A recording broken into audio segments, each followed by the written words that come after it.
ഇന്ന് തന്നെ ഡൗൺലോഡ് ചെയ്യൂ. കാണൂ നിങ്ങളുടെ ഫേവറേറ്റ് ഷോസ്.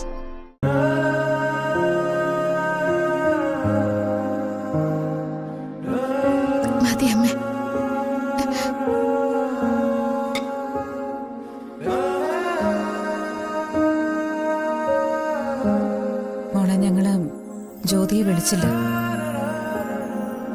വിളിച്ച ആദിക്ക് സംസാരിക്കണമെന്ന് പറയും. പിന്നെ എന്താ ഉണ്ടാവുകയെന്ന് മോൾക്കറിയാലോ. അത് നന്നായി അമ്മേ. അവര് തമ്മിൽ സംസാരിക്കട്ടെ. വേറെ എവിടെയല്ലല്ലോ. അവനെ പ്രസവിച്ച അമ്മയുടെ അടുത്തല്ലേ.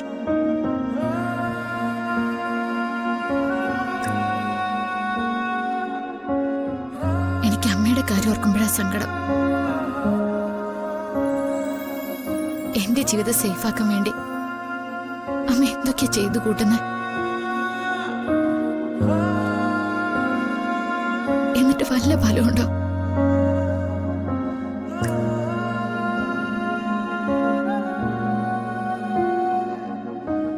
ഇതുവരെ എന്നെ ചതിച്ചൊരാളുടെ മുഖത്ത് നോക്കി 4 വാക്ക് വിളിച്ചു പറഞ്ഞപ്പോ ഞാനും കരുതി, ചുറ്റുമുള്ളവരെല്ലാവരും കരുതി,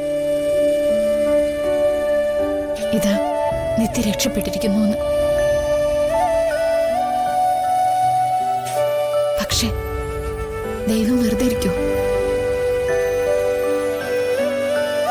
ഭാരങ്ങള് വീണ്ടും എന്റെ തലയിൽ എടുത്തു വെച്ച് തന്നില്ലേ.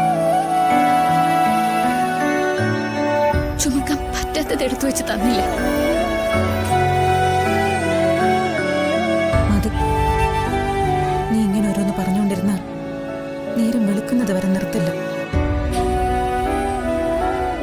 അത്രയ്ക്ക് വേദനയുണ്ട് നിന്റെ മനസ്സിൽ. മോളൊന്ന് ഉറങ്ങാൻ നോക്ക്. അമ്മ പോയി കിടന്നു. വേണ്ട, ഞാനിവിടെ നിന്റെ കൂടെ തന്നെ ഇരുന്നോളാം. പേടിയിട്ടണോ? ഞാൻ എന്തെങ്കിലും കടുങ്കൈ ചെയ്യുമെന്ന് വിചാരിച്ചിട്ടാ? മോളെ, അങ്ങനൊന്നും ചെയ്യാൻ പാടില്ലല്ലോ അമ്മേ. വിധിനി എനിക്ക് വേണ്ടി എന്തൊക്കെ കാത്തുവെച്ചിട്ടുണ്ട്. അതൊക്കെ ഏറ്റെടുക്കാൻ പിന്നെ ആരാ ഉള്ളത്? മതി, നീ ഉറങ്ങിക്കോ.